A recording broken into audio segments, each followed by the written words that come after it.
그 추종 세력들은 저를 고립하고 축출하려는 시도를 실제로 했습니다. 여러분도 알고 계시다시피요.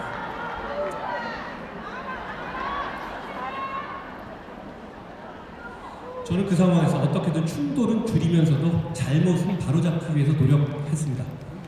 대통령과 직접 부딪히는 것은 최소화하려 했고, 그래서 모든 이슈마다 다 나서는 게 아니라 참으면서 우선순위를 두고 의견을 전달했습니다. 그럼에도 불구하고 용산 대통령실과 추종 세력들은 제가 당대표가 된 직후부터 저를 당대표 직후에서 쫓아내기 위한 계획을 세웠고 실행했다고 저는 생각합니다.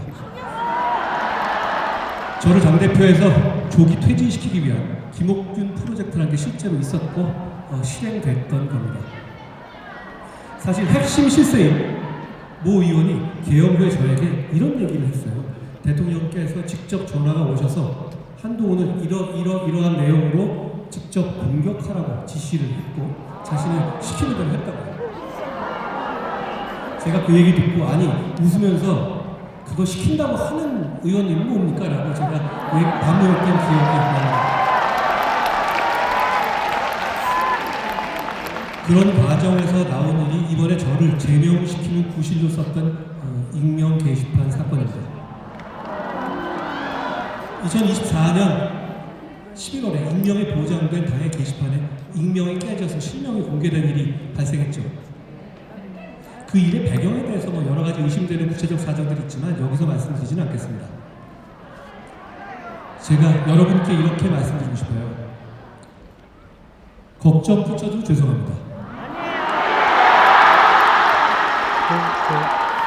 제가 당대표가 된 이후에 저와 제 가족들은 정말 입에 닥지 못할 공격들을 받았는데요. 대부분 이제 윤 대통령 측으로부터 조직적으로 나온 것으로 의심되는 상황이었죠. 제가 제 가족들은 상처를 많이 받았고 나름대로 방어를 해본다는 차원에서 당의 익명 게시판에 하루에 몇 개씩 윤석열 대통령과 김건희 씨의 잘못을 비판하는 제도권의 언론 사설 등을 링크했다고 합니다. 저는 당시에는 몰랐고요. 나중에 이 공격이 본격적으로 시작된 이후에 알게 됐죠. 제가 정치를 했기 때문에 비롯된 일이니 제 가족들에게 저는 미안하긴 합니다만 여러분 제가 미리 알았더라면 제 가족들에게 그러지 말라고 부탁했을 겁니다. 아니에요. 저는 정치인의 가족이 최대한 드러나지 않고 정치인과 무관하게 각자의 인생을 살아야 한다고 생각해요. 걱정 못해줘서 죄송합니다. 앞으로 그런 일은 없을 겁니다.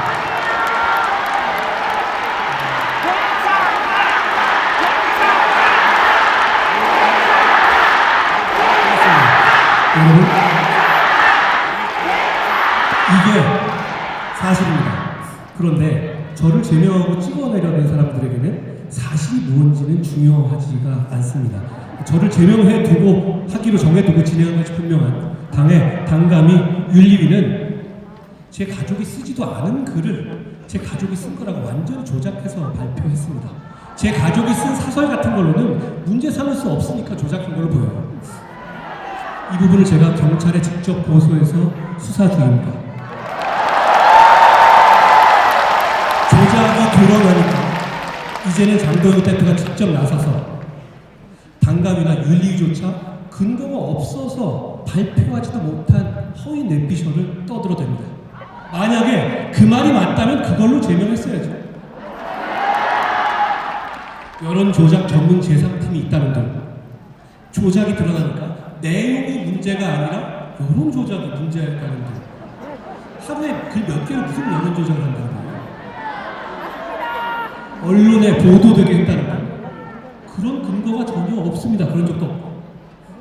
그러면서 근거 없이 횡설수설하고 있습니다. 한 최고위원은 저의 제명이 단계 때문이 아니라 저의 리더십 문제를 총합적으로 본 거다. 이렇게 얘기를 하더라고요. 결국 윤석열 대통령이 시작한 김옥균 프로젝트를 장도혁 대표가 마무리한 것입니다. 그러다가 갑자기 계엄이 선포됐습니다. 여러분, 저는 아직도 계엄을 왜 한 건지 모르겠어요. 계엄에 대한 얘기는 이어질 조갑재 대표님과의 대담에서 우리가 겪은 계엄들이라는 주제로 얘기를 나눌 테니까 제가 길게 말씀은 드리지 않겠습니다. 다만 여러분, 저는 이 대화를 한번 해보고 싶습니다. 계엄은 잘못이지만 탄핵은 하지 않았어야 되는 거 아니야 라고 생각하시는 분들과 저는 허심탄회한 대화를 나눠보고 싶어요. 이제는 그럴 때가 됐다고 생각합니다. 물론 그 마음을 충분히 이해합니다. 저도 질서 있는 조기 퇴진이 가능하다면 어떻게든 탄핵을 막아보려고 했으니까요. 폭주하는 민주당 정권에 정권 넘겨준 거 얼마나 싫겠습니까? 저도 그렇습니다.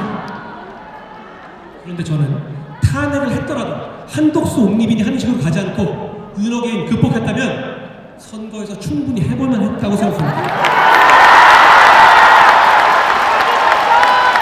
이재명 파기 환송 판결도 있었기 때문에 윤석열과 이재명 모두를 극복했다면 이길 수 있었습니다. 그래서 더 안타깝습니다. 저는 탄핵이 아닌 길이 있을지 최선을 다해 찾았습니다. 그래서 윤 대통령 설득해서 조기 퇴진 약속, 이선 후퇴 약속을 받아내고 1차 탄핵을 기각시켰던 겁니다. 그게 대한민국을 위해서 좋은 길이라고 판단했습니다. 그러나 윤 대통령은 그 약속을 어겼습니다. 여러분, 많은 분이 잊으신 것 같은데 그날 일면 조간신문 탑 모두가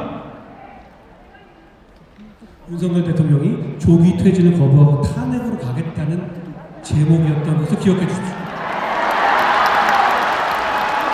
게다가 윤 대통령은 군 통수권을 포함한 모든 권한을 그대로 행사하겠다는 입장이었습니다. 탄핵하지 않았다면 유혈 충돌이 뻔히 예상되는 상황이었습니다. 저는 탄핵이 나라를 위해서 보수 정치의 존속을 위해서 불가피하다고 판단했고 행동했습니다. 그리고 그걸로 제 정치 생명이 끝날 수 있다는 점과 당대표 축출을 받아들였습니다. 정서적으로 탄핵을 안 했으면 어땠을까 하는 마음을 충분히 이해하고 상처에 가슴 아픕니다. 그렇지만 저는 그 길이 없었다고 생각합니다. 갈 수 있었다면 저도 그 길을 갔을 겁니다. 저만큼 이재명과 세게 싸웠던 사람이 있습니까? 저는 이재명의 체포 동의안도 통과시킨 사람입니다. 길이 있었는데도 가지 않았을 것 같습니까? 윤 대통령의 재판에서의 언행을 한번 보십시오. 군 동원을 쉽게 생각하시고 책임을 미룹니다. 만약 그때 윤 대통령이 탄핵되지 않고 군통수권을 그대로 행사했다면 정말 무슨 일이든 했을 것입니다. 그리고 저는 여러분들은 그걸 지금 아시지만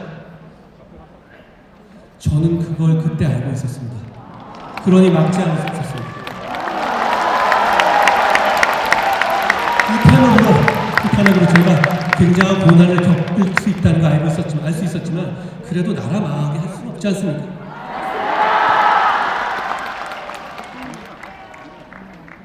아까 언론 보도 보니까 생각나는데요. 여담입니다만 이번 제명으로 제가 야인이 됐다 이렇게 표현하시던데요.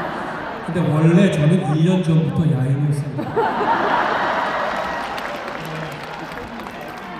저는 무엇이 되기 위해 정치하는 게 아니라 뭘 이루기 위해 정치합니다. 그러니까 제가 당대표든 장관이든 비상대책위원장이든 야인이든 마이너스 야인이든 상관없습니다. 저는 똑같이 여러분과 함께 가겠습니다.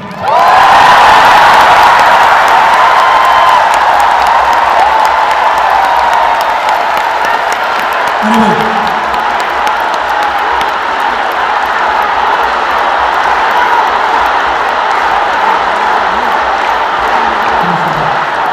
이제부터 제가 드릴 말씀 진짜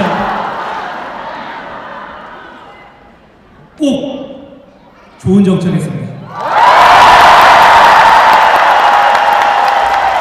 여러분, 제가 좋은 정치하겠다는 말 입버릇처럼 달고 다니죠? 그런데 진심입니다. 제 모든 것을 걸고 반드시 하겠습니다. 여러분께 질문하겠습니다. 그런데 좋은 정치가 무엇입니까? 여러분, 이러면 욕먹습니다. 사실 이거 제대로 답하기 쉽지 않습니다. 그런데 질문 자체가 답하기 어려운 질문이고요. 이거 제대로 대답 못했다고 쭈뼛거리실 필요 없어요.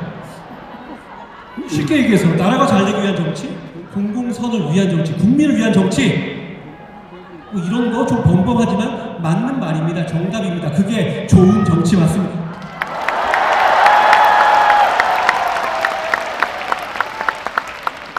그런데 좀 공허하지 않습니까? 질문을 좀 바꿔보겠습니다.